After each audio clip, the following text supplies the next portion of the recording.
بسم اللہ الرحمن الرحیم۔ ماتم کے حوالے سے بڑی اہم بات گفتگو کرنی ہے۔ ماتم کی شرعی حیثیت کیا ہے؟ آیا اس پر کوئی جواز کی دلیل ملتی ہے کہ نہیں؟ ہم اس کے 2 سے 3 حصے کریں گے تاکہ ہم اس بحث کو اچھے انداز میں اور سہل انداز میں اور تھوڑے وقت میں نپٹانے کی کوشش کریں۔ سب سے پہلے قرآن پاک کی آیت، کیونکہ شیعہ اور سنی دونوں کے کتابوں میں یہ بات واضح طور پہ لکھی ہے، ہمارے اہل سنت کے نزدیک بھی اور شیعہ مذہب میں بھی، کہ جب بھی کوئی چیز ہمیں ملے ہم قرآن پاک پہ پیش کریں، آیا قرآن پاک اس کی تائید کرتا ہے کہ نہیں؟ اگر نہیں کرتا تو ہم اس کو چھوڑ دیں، کرتا ہے تو اس کو اختیار کر لیں۔ قرآن پاک جو ہمیں مصیبت کے وقت درس دیتا ہے وہ یہ ہے، یا ایھا الذین آمنوا استعینوا بالصبر والصلاۃ، اے ایمان والو صبر اور نماز سے مدد چاہو، ان اللہ مع الصابرین، اور اللہ صبر والوں کے ساتھ ہے۔ آیت نمبر 153 سے 157 تک ہے، اور آخر میں اللہ فرماتا ہے الذین اذا اصابتهم مصیبہ، وہ صابرین جو ان کو مصیبت آتی ہے تو اس پہ صبر کرتے ہیں اور کہتے ہیں قالوا انا للہ وانا الیہ راجعون اولئک علیہم صلوات من ربہم ورحمہ واولئک هم المہتدون۔ تو یہ وہ ہے جو اللہ کے مصیبت پہ صبر کرنے والے ہیں، اور ان کی جزا یہ ہے کہ اللہ کی طرف سے ان پر درود ہیں، صلوات ہیں، رحمتیں نازل ہوتی ہیں، اور یہی لوگ ہدایت یافتہ ہیں۔ تو لہذا ہدایت یافتہ لوگوں کا اللہ نے طریقہ بتا دیا کہ ہدایت یافتہ وہ ہیں جو مصیبت پہ صبر کرتے ہیں۔ اسی طرح یا ایھا الذین آمنوا اصبروا وصابروا، اے ایمان والو صبر کرو اور ایک دوسرے کو صبر کی تلقین کرو، وتواصوا بالحق وتواصوا بالصبر۔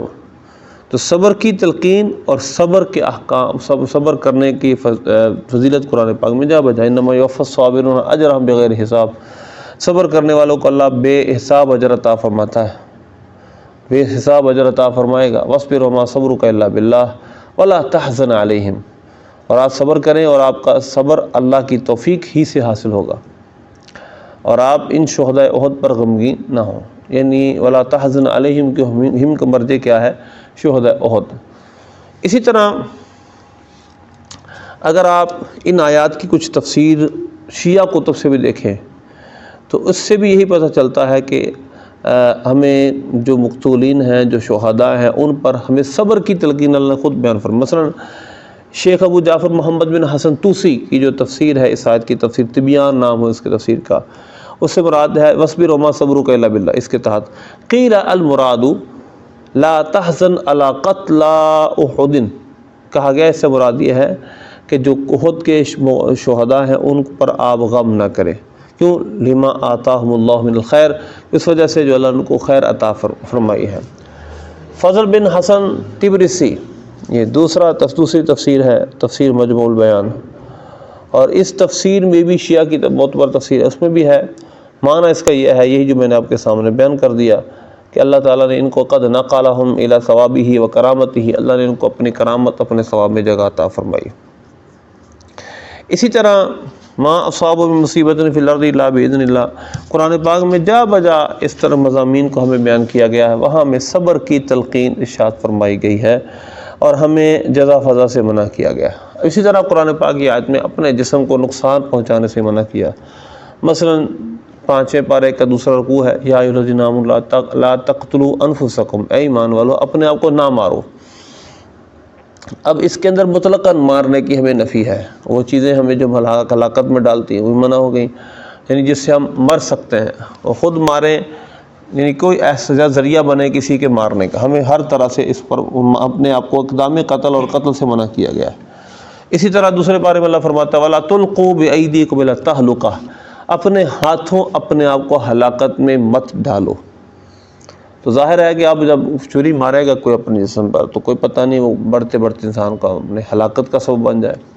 ہوتا بھی ہے ایسے، آئے چند دنوں سالوں سے تو یہ ہو رہا ہے کہ یہ فائرنگ کرتے ہیں اپنے جسم میں اور فائر ان کو لگتا ہے مر جاتے ہیں۔ تو لہذا ماتم کا جواز قرآن پاک سے تو کہیں نہیں نکل سکتا، کیونکہ شہداء پر بھی اللہ نے صبر کا تلقین فرمائی ہے، جو مقتولین ہیں مصیبت پر بھی صبر کی تلقین فرمائی ہے۔ تو لہذا کسی طرح بھی ان کو اس قرآن پاک سے ان آیات سے تو بالکل جواز کی دلیل ملتی نہیں، اور دوسری جن سے جواز کی دلیل نکالتے ہیں انشاءاللہ اس پر ہم بعد میں بات کریں گے۔ پہلا احادیث مبارکہ کا کچھ مجموعہ جو اہل سنت اور اہل تشیع میں ہے کہ ماتم کے بارے میں ہماری اور اہل تشیع کی کتاب میں کیا لکھا ہے۔ حضرت عبداللہ بن مسعود رضی اللہ تعالیٰ سے مروی ایک حدیث پاک بخاری میں ہے، اور یہ حدیث کئی کتابوں میں بھی، اور اس کے علاوہ بھی سیاستہ میں نسائی، ابن ماجہ، ترمذی اور مسند امام احمد میں کئی جگہ یہ حدیث ہے، سیاستہ سے ہٹ کر مسند امام احمد میں 5 سے تقریباً زائد جگہ بھی حدیث ہے۔ ان کی مضامین ملتے جلتے ہیں، حدیث کے لفظ تھوڑے اور ہو جاتے ہیں لیکن مضمون ایک ہی ہے۔ حضرت عبداللہ بن مسعود رضی اللہ تعالیٰ فرماتے ہیں، حضور نے فرمایا لیس منا من لطم الخدود وشق الجیوب ودعا بدعوى الجاہلیہ۔ حضور نے ارشاد فرمایا جو شخص منہ پر تماچے مارے، اگر آپ گریبان چاک کرے، وشق الجیوب اور زمانہ جاہلیت کی طرح چیخ و پکار کرے، ودعا بدعوى الجاہلیہ، وہ ہمارے دین پر نہیں، یعنی ہمارے طریقے پر نہیں ہے۔ اسی طرح نبی پاک صلی اللہ علیہ وسلم کا ارشاد بخاری میں بھی ہے، من لم یکن نقن او لقلقلۃ۔ حضور نے ارشاد فرمایا اس وقت تک رونے سے منع نہ کرو جب تک سر پر خاک نہ ڈالیں اور آواز نہ نکالیں، یعنی ہمیں رونے کی تو اجازت دی گئی ہے لیکن اس وقت تک جب تک کہ سر پر خاک نہ ڈالیں اور آواز نہ نکالیں۔ اسی طرح نبی پاک صلی اللہ علیہ وسلم کا ارشاد مسلم شریف میں ہے، حضور نے ارشاد فرمایا میری امت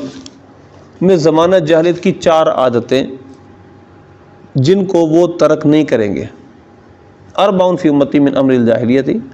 لا یترکونہا، الفخر فی الاحساب، نمبر 1 اپنے نام و نسب پر فخر، اپنے خاندانی شرافت پر فخر، والطعن، اور دوسرا ہے طعن، فی الانصاب، نسب میں طعن، کسی کے خاندان کے نسب میں طعن، اس کے چھوٹے خاندان میں طعن، اور فرمایا واستسقاء بالنجوم، اور یہ جو بارش ستاروں سے بارش کی طلب کرنا، یعنی یہ دیکھنا کہ چال ادھر کو جا رہی ادھر کو جا رہی، اب بارش ہوگی، ان ستاروں کے ذریعے ہم متعین کریں کہ بارش کب ہوگی، اور نوحہ کرنا، والنیاحتی، اور نیاحت، یہ دونوں لفظ درست ہیں۔ وقال النائحۃ اذا لم تتب قبل موتها تقام یوم القیامۃ وعلیہا سربال من قاطران ودرع من جرب۔ حضور نے ارشاد فرمایا اگر نوحہ کرنے والی مرنے سے پہلے توبہ نہ کرے تو اسے پگھلے ہوئے تانبے، یعنی سربال من قاطران اور درع من جرب، اور خارش کی قمیض پہنائی جائے گی، یعنی پگھلے ہوئے تانبے اور خارش کی قمیض معذاللہ پہنائی جائے گی نوحہ کرنے والی پر۔ اسی طرح بخاری شریف میں حدیث ہے،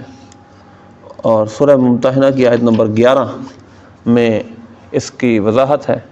کہ کچھ عورتیں نبی پاک صلی اللہ علیہ وسلم سے بیعت کرنے کے لیے آئیں،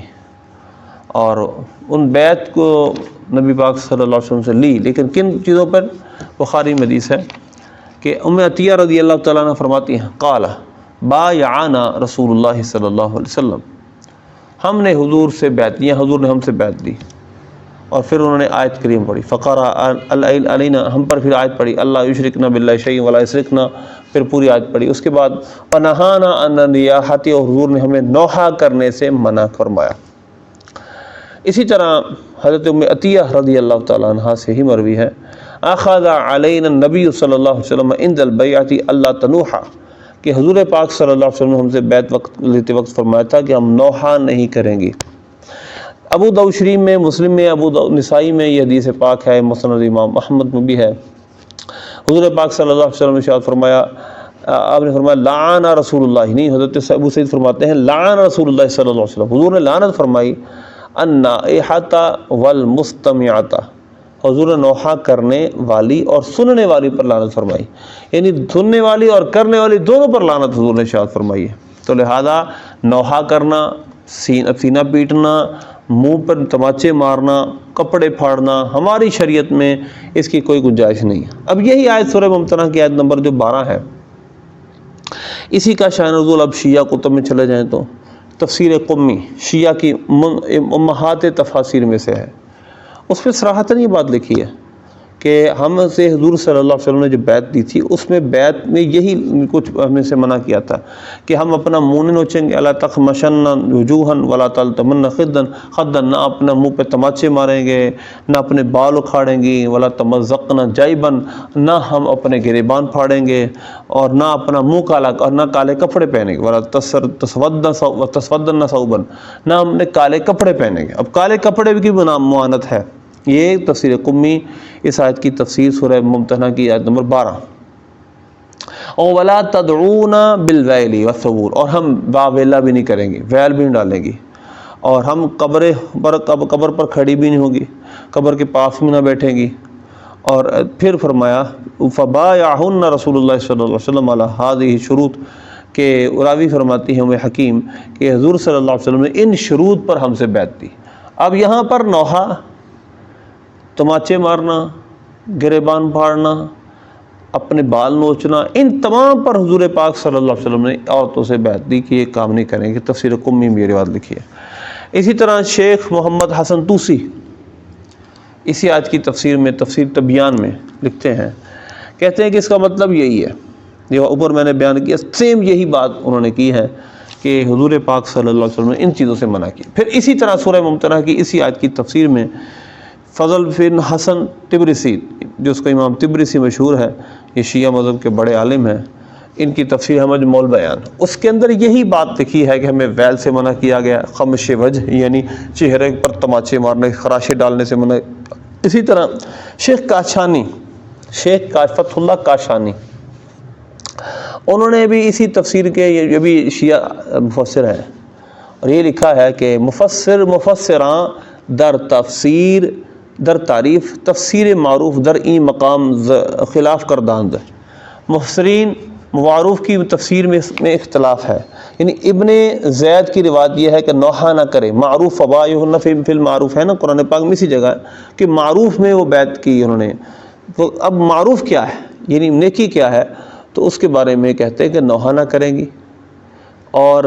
کہ نوحہ نہ کنند، وہ جامہ نہ درند، اور اپنے کپڑے نہیں پھاڑیں گی، وہ منہ نہ کنند، اور اپنے بال نہیں اکھاڑیں گی، وروے نہ خرشانند، اور اپنے منہ پر خراشے نہیں ڈالیں گی،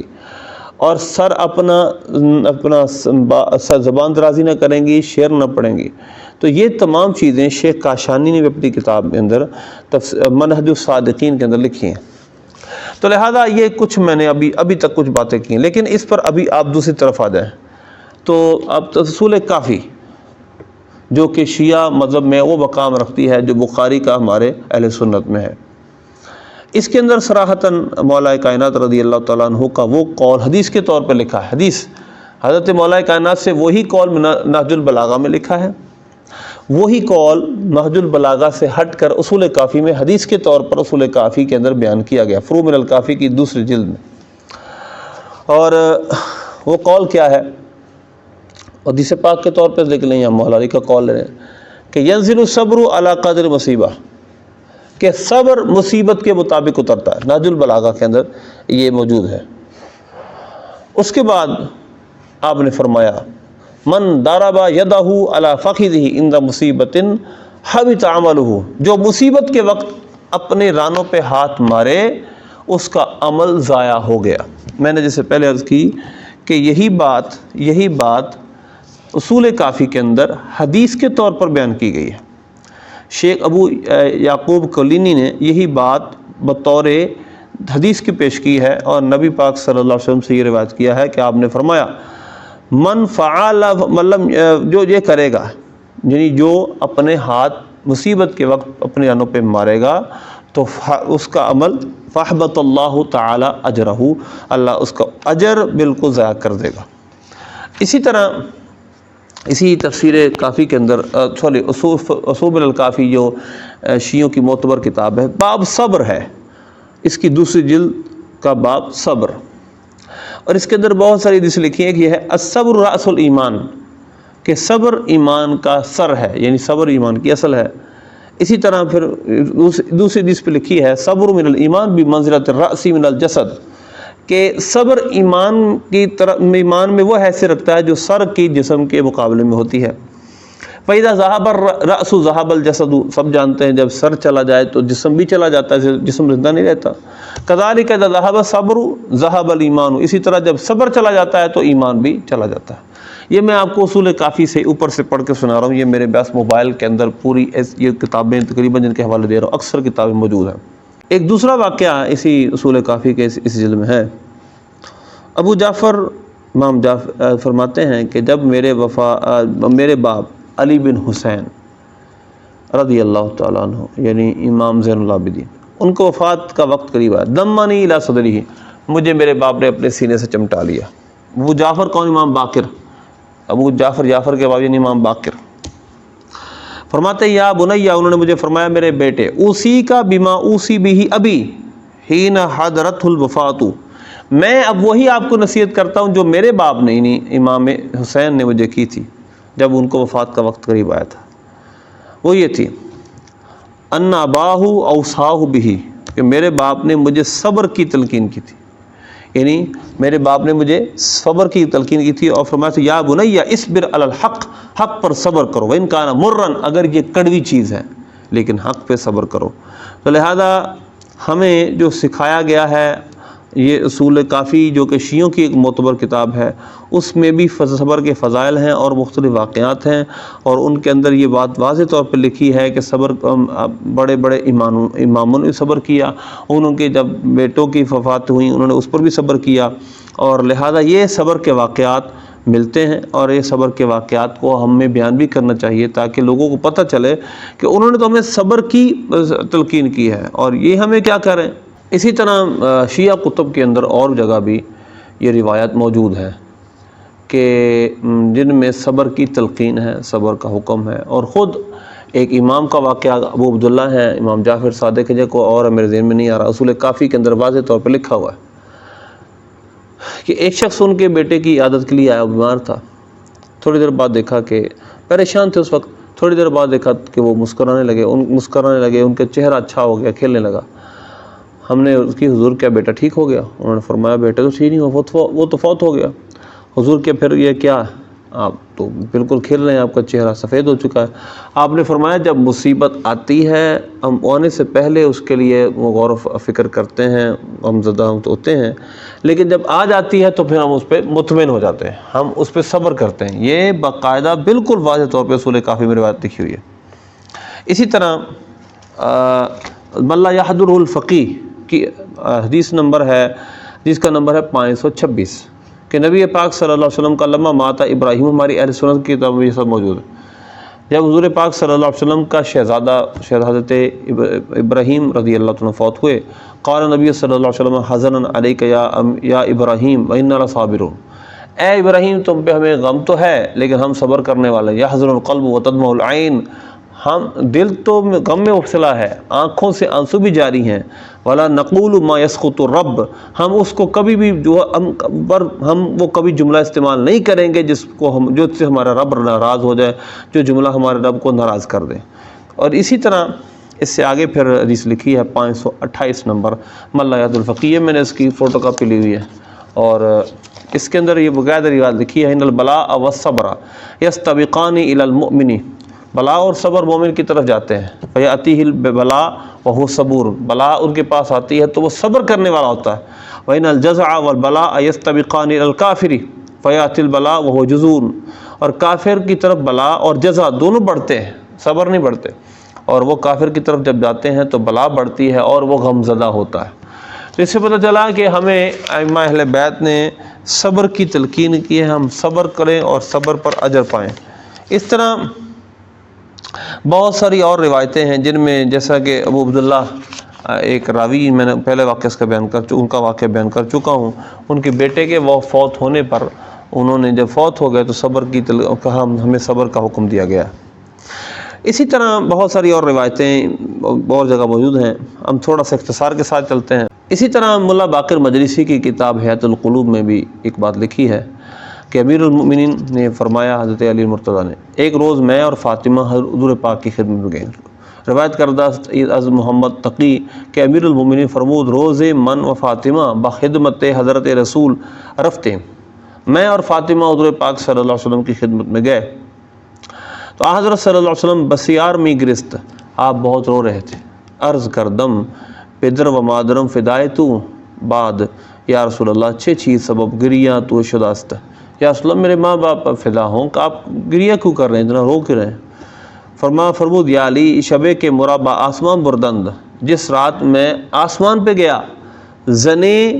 چند از امت خود را عذاب در شدید دیدم، میں نے اپنی عورتوں کو، کچھ اپنی امت کی عورتوں کو بڑے عذاب میں مبتلا کیا دیکھا، وگریہ من برائے شانست، اور میری گریہ میرا رونا ان کی وجہ سے ہے، آنکھ بصورت سگ بود و آتش در دبرش می کردند، کہ ان کو کتے کی شکل میں ان کی شکلیں بنی ہوئی تھی اور آگ ان کے پیچھے سے مکان سے ان پر تاپی جا رہی تھی۔ اس کے بعد آپ نے فرمایا یہ کون تھے؟ آپ نے فرمایا یہ چار عورتیں وہ تھیں کہ جو چلانے والیاں، نوحہ کرنے والیاں، ماتم کرنے والیاں، حسد کرنے والی تھیں۔ یعنی وہ کون تھیں؟ چلانے والی، نوحہ کرنے والی، حسد کرنے والی تھی۔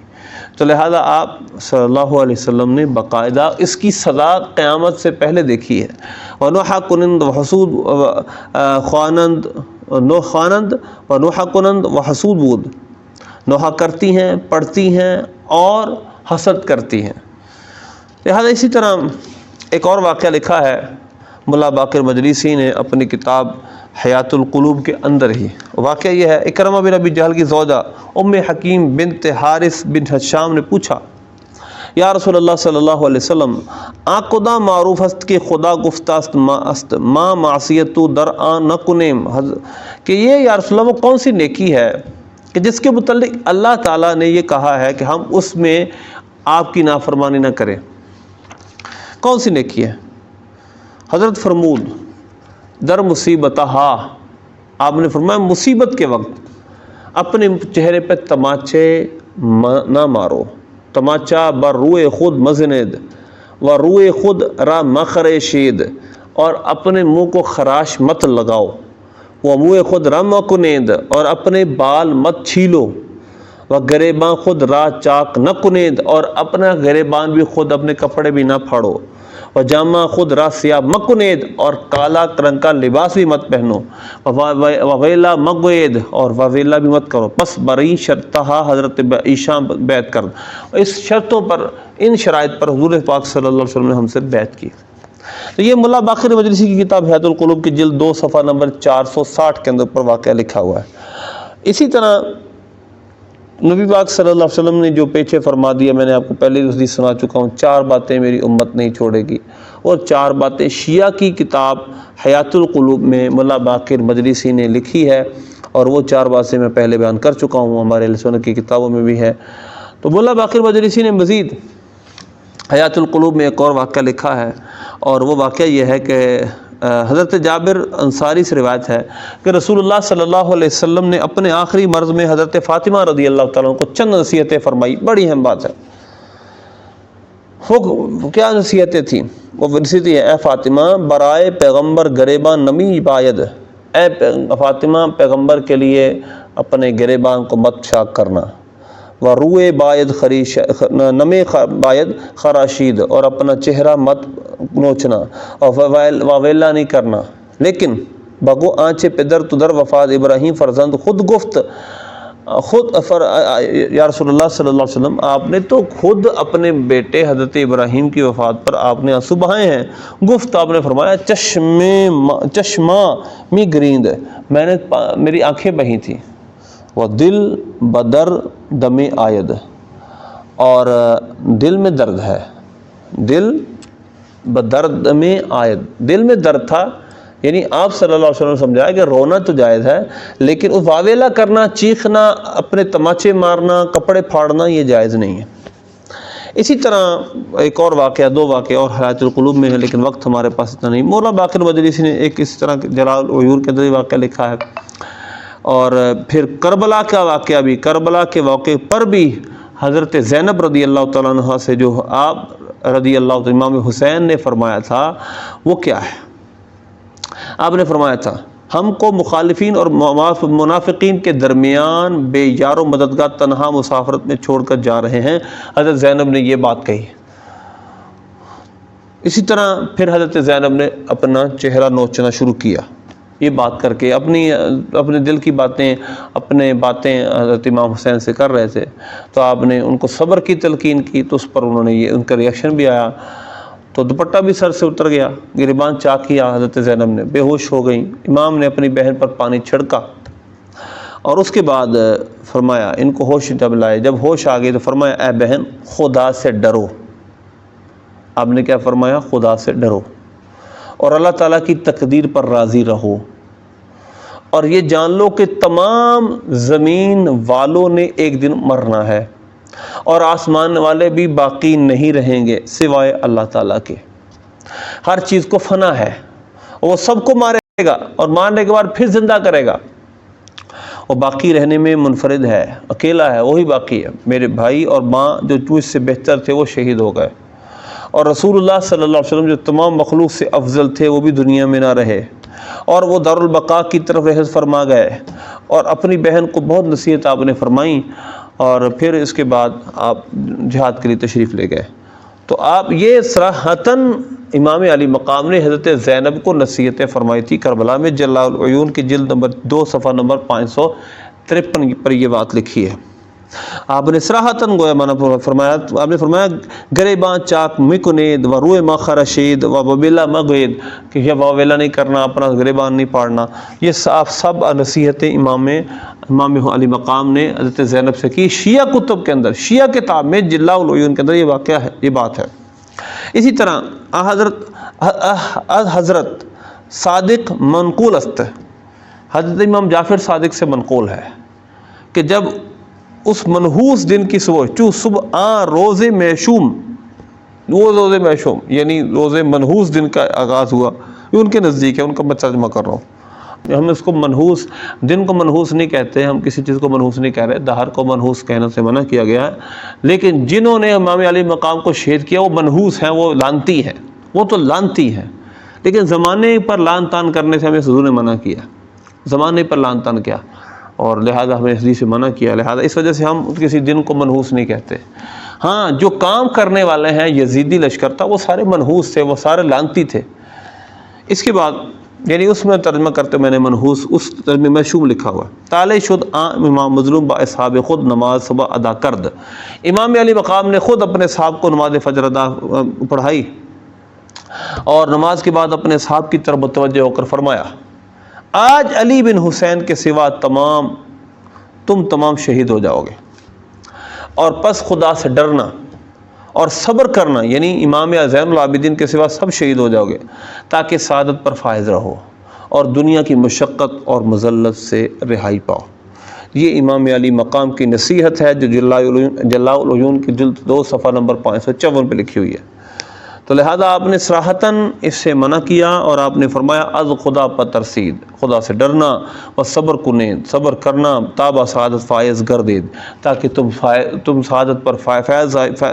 فائز ہو سکو، از مشقت و مذلت دنیائے فانی رہا یعنی تم دنیا کی ذلت اور رسوائی سے، مشقت سے تم اپنے آپ کو رہائی پا دے سکو۔ اس کے بعد آپ نے مزید نصیحت کی، پس سکینہ و دختر حضرت، اور پھر آپ کی سعادت حضرت سکینہ نے دوپٹہ سر سے اتارا اور کہا، اے ابا جان، آپ مرنے کے لیے جا رہے ہیں، مجھ کو کس سہارے پہ چھوڑ کے جا رہے ہیں؟ یہ وہ جملہ ہے جس کو خطیب بیان کر کے اور ذاکرین بیان کر کے مجمع کو رلاتے ہیں، لیکن امام مظلوم نے کیا فرمایا، اے نور چشم، اے نور چشم، جس کا مددگار نہیں ہوتا وہ بالیقین اپنے لیے موت سمجھ لیتا ہے، یعنی میرا ظاہری طور پہ کوئی انسان مددگار اب نہیں ہے۔ اے بیٹی، ہر شخص کا خدا مددگار ہوتا ہے، دنیا اور آخرت میں اللہ تعالیٰ کی رحمت تم سے جدا نہیں ہوگی، تو اللہ تعالیٰ سے تقدیر پر راضی رہنا، صبر کو اختیار کرنا، ان قریب دنیا فانی ختم ہو جائے گی اور آخرت کی ابدی نعمتوں کو زوال نہیں ہوگا۔ یہ امام حسین نے حضرت سکینہ کو وصیت کی تھی، تو لہذا یہ وصیت صراحتاً ہمیں اس بات کی طرف رہنمائی کرتی ہے کہ اہل بیت کے اماموں نے بھی صبر کی تلقین کی تھی اور ماتم سے روکا تھا۔ مولا باقر مجلسی نے اسی جلاء العیون کے صفحہ نمبر 576 پر بھی اس طرح کی باتیں لکھی ہیں اور وہ نصیحتیں لکھی ہوئی ہیں۔ تو خیر یہ کچھ چیزیں تھیں جو میں نے آپ کے سامنے بیان کی ہے، بہت کچھ ہے، شیعہ کتب سے بھی بہت کچھ ہے، کچھ اعتراضات ہیں، کچھ انشاءاللہ اس پر ہم تفصیلی بات کریں گے۔ تو میں نے آپ کے سامنے آج جو بیان کیا ہے اس کا لب لباب یہ ہے کہ اہل سنت اور شیعوں کی کتابوں سے یہ بات ثابت ہے۔ اصول کافی، ملا یادر الفقیم، ملا باقر مجلسی کی جلاء العیون، حیات القلوب، یہ وہ چند کتابیں ہیں، اور اسی طرح تفسیر قمی، تفسیر مجموع البیان، تفسیر تبیان، یہ شیعوں کی کتابیں ہیں جن سے یہ بات ثابت ہوتی ہے کہ ہمیں ماتم سے، کالا کپڑا پہننے سے، نوحہ خوانی سے منع کیا گیا ہے۔ اور دوسری طرف اہل سنت کی جو سب معتبر کتابیں ہیں، صحیح بخاری ہے، مسلم ہے، ترمذی ہے، نسائی ہے، ابن ماجہ ہے، ابو داؤد ہے، مسند احمد ہے، اور کئی کتابیں ہیں، ان تمام میں تو صراحتاً فرمایا گیا، اور یہی لفظ صراحتاً شیعہ کتب میں بھی ہیں کہ ہمیں جیب پھاڑنے سے، ہمیں گلا پھاڑنے سے، ہمیں بال نوچنے سے منع کیا گیا ہے۔ تو آج جو سب کچھ کر رہے ہیں ان کو چاہیے خدا کا خوف کریں اور اپنے آپ کو ان غیر شرعی رسومات سے، غیر شرعی شرکت سے بھی دور رہیں، اور خود اس سے اجتناب کریں، اور اس کی شرعاً کوئی قطعاً کوئی اجازت نہیں۔ ہمیں صبر کی تلقین ہے، اور صبر پر بڑا اجر ہے۔ اللہ ہمیں عمل کی توفیق عطا فرمائے، آمین بجاہ نبی امین۔ اگلی ویڈیو میں انشاءاللہ ہم شیعہ کے جو اعتراضات ہیں، شیعہ کے جو دلائل ہیں ان پہ بات کریں گے، وہ کن دلائل سے ماتم کو جائز کرتے ہیں، انشاءاللہ اس کا تفصیلی رد ہوگا۔ اللہ ہمیں عمل کی توفیق دے۔